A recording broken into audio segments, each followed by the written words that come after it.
Hello my dear friends and students. इस video में मैंने again see, hear, smell, taste, feel और understand इन 6 वर्ड्स को लेकर के वाक्यों के आधार पर हमने इनको स्पष्ट किया है।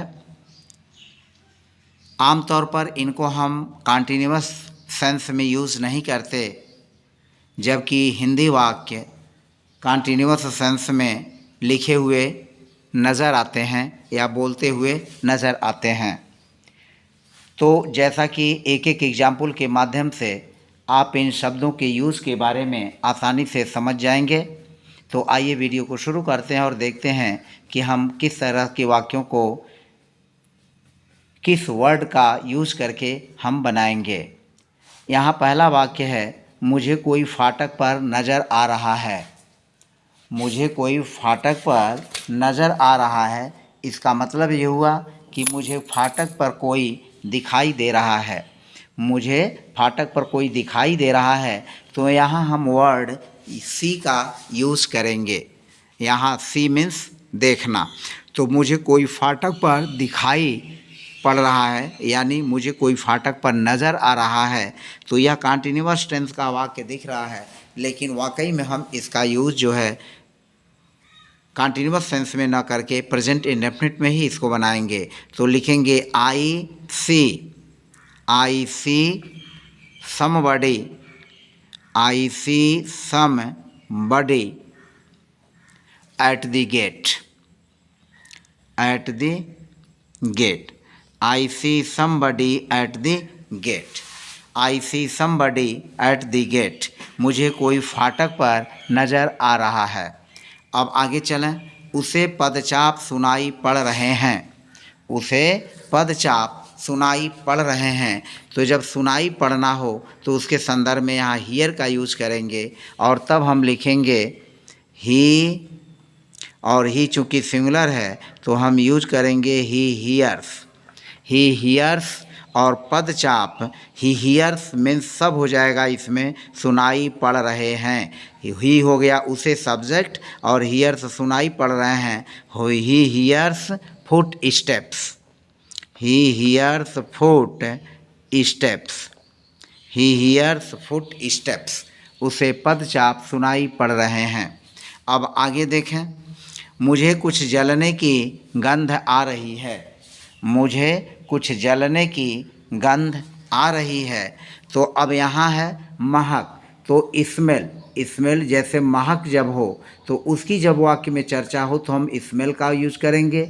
जब सुनना का कोई शब्द हो तो उसमें हम हियर का यूज करेंगे, और जब देखना हो तो हम उसमें सी का यूज करेंगे। तो मुझे कुछ जलने की गंध आ रही है, तो I smell, I smell, I smell something. Something means sorry something. I smell something, I smell something, और फिर हो जाएगा बर्निंग, जलने की। आई स्मेल समथिंग बर्निंग, मुझे कुछ जलने की गंध आ रही है। तो जब गंध होगी तो उसमें हम स्मेल का यूज़ करेंगे। यह आम मीठा नहीं लग रहा है। अब यहाँ भी देखिए लगना का अनुवाद है।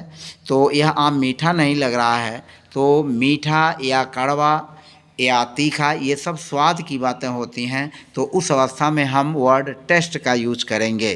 तो this mango, this mango, this mango does not taste, this mango does not taste sweet. यह आम मीठा नहीं लग रहा है। This mango does not sweet. गर्मी के लिए यह कमीज़ मोटी लग रही है। गर्मी के लिए यह कमीज़ मोटी लग रही है।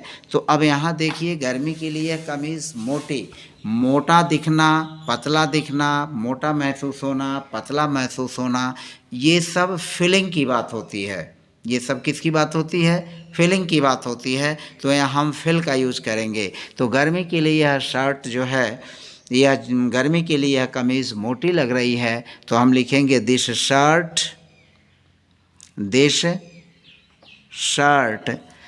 शर्ट, और फिर यहाँ हम लिख लेंगे fails, this shirt fails thick, this shirt fails thick for summer, गर्मी के लिए यह शर्ट या कमीज़ मोटी लग रही है।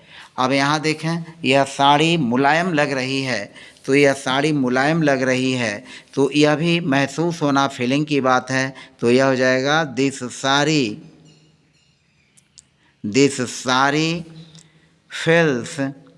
फेल्स, और यह हो जाएगा soft, this sari fails soft, यह साड़ी जो है मुलायम लग रही है। अब उसे चक्कर आ रहा है, यानी वह चक्कर का अनुभव कर रहा, फीलिंग कर रहा है, तो हम लिखेंगे ही feels giddiness,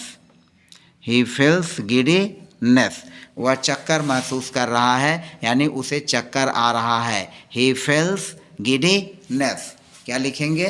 ही feels giddiness। अगला हमारा सेंटेंस है तुम प्रसन्न लग रहे हो, तो यहाँ हम यूज करेंगे यू लुक हैप्पी, तुम प्रसन्न लग रहे हो, यानी तुम प्रसन्न दिखाई दे रहे हो, तो इसमें हम लुक शब्द का यूज़ करेंगे, तुम प्रसन्न लग रहे हो।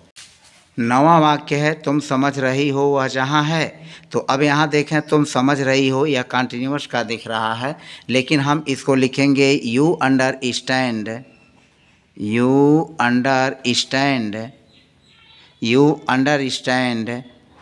वेयर शी इज, वह जहाँ है। तो इस तरह से आपने देखा कि हमने इन वर्ड्स का यूज करके जो हिंदी के वाक्य हैं वह कॉन्टिन्यूअस में दिख रहे थे, लेकिन उनका अनुवाद जो है इन वर्ड्स के आधार पर हम कॉन्टिन्यूअस में नहीं करेंगे। तो फिलहाल आज की वीडियो में बस इतना ही, मिलते हैं नेक्स्ट वीडियो में, तब तक के लिए बाय बाय।